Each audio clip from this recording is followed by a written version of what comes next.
مساء الفل. اهلا بيكم في حلقه جديده من ذا ماستر اوف تحليل. امبارح كان في ماتش حلو قوي قوي قوي ما بين مانشستر يونايتد واولمبيك ليون. ماتش فعليا ان ما كانش من احلى 3 ماتشات في الموسم، فانا بالنسبه لي ممكن يكون الماتش الاحلى في الموسم حتى الان.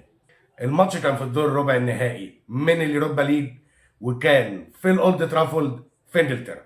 الماتش الاولاني خلص 2-2، والماتش العودة اقل ما يقال عليه ان هو الاحلى فنيا وامتاعيا حتى الان. الماتش بدأ هجوم لليونايتد، انت متعادل 2-2، محتاج ان انت تكسب، هجمات هجمات هجمات هجمات لغايه ما في الدقيقه 9 الهجمه بتتلعب في ظهر المدافعين، بتوصل لجرناتشو جوه منطقه الجزاء اللي بيباصيها بالعرض عشان يخش اوجارتي يجيب الجون الاولاني.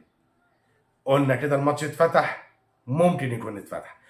الباصه من جرناتشو والجاريه وان هو يعدي ويدي الاوجارتي جوه منطقه الجزاء كانت جميله قوي. بعد الجول الاولاني لليونايتد بدا ان اولمبيك ليون ان هي تضغط شويه على اليونايتد، وبدا اونانا يورينا وش تاني بدل الوش الضعيف دايما ليه في الفترات اللي فاتت. بدا يصد كذا كوره ويتالق، وبوشكاش بدون نقاش وهي جايه له على الطاير بينزل نص ركبه وياخدها على الطاير في العارضه. فرصه ضايعه حلوه قوي قوي قوي من اليونايتد. بعد كده على الدقيقه الاخيره دييجو دالوت بيعرف يضحك على تجلافيجو وياخده في ظهره وياخد الكرة وفي البعيدة جول عشان ينتهي الشوط الأول لليونايتد 2-0. بعد كده بيبتدي الشوط الثاني بهجمات كتيرة قوي قوي قوي لأولمبيك ليون، لغاية ما بيعرف ليون إن هو من هجمة عمالة رايحة من راس لراس لراس بيقدر تليزو إن هو يسجل الهدف الأول لأولمبيك ليون، ويبدأ الضغط كله يروح على مانشستر يونايتد. تعدي دقايق شويه من الماتش وبرضه اونانا عمال يتألق، عمال يشيل يمين وشمال ويورينا فعليا وجه مختلف عن اونانا اللي احنا عارفينه. لغايه ما في الدقيقه 77 كوره بتتلعب بالعرض، سكند بول رايحه ناحيه تاكلافيجو اللي بيعرف يحط فيها شماله يصدها اونانا ويخش بعد كده لاكازيت يكملها جون. وعلى فكره هي اصلا دخلت جون من اول الشوطه بتاعت تاكلافيجو. النتيجة 2-2. الشوط الثاني بدأ يخلص وهنوصل لشوطين إضافيين. مرة واحدة تليزو بيعمل تدخل غشيم ملوش لازمة في وقت زي ده وبيحصل على الإنذار الثاني عشان اللعيبة.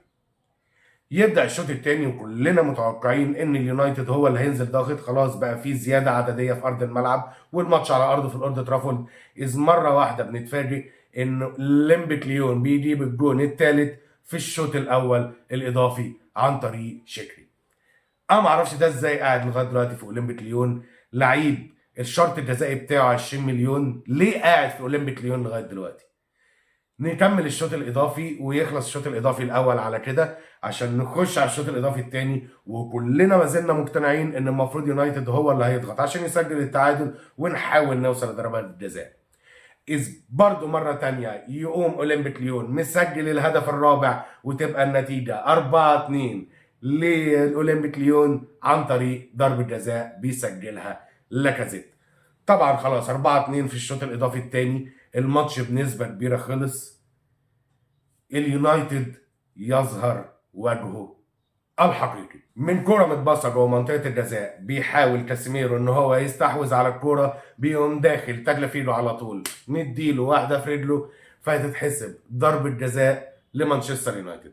يخش برونو فرنانديز يسجل الهدف الثالث عشان تبقى النتيجة 4-3 في الدقيقة 112. ليون اكيد هيرجع لورا، اكيد هيحاول يخلص النتيجة من 4-3، وده برضو مش هيحصل لان الكرة على طول بتتباصى من برونو فرنانديز لكوبي ماينو جوه منطقة الجزاء اللي بيعرف يحطها ار2 في الدقيقة 119 ويسجل التعادل 4-4 لمانشستر يونايتد.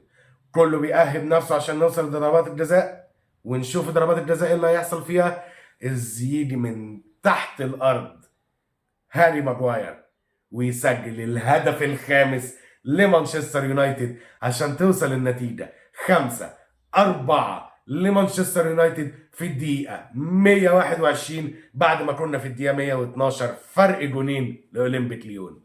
يصعد مانشستر يونايتد على طول للدور النصف النهائي من الشامبيون ليج بعد ماتش هفضل اقول ان هو واحد من احسن 3 مطوشة في الموسم ده.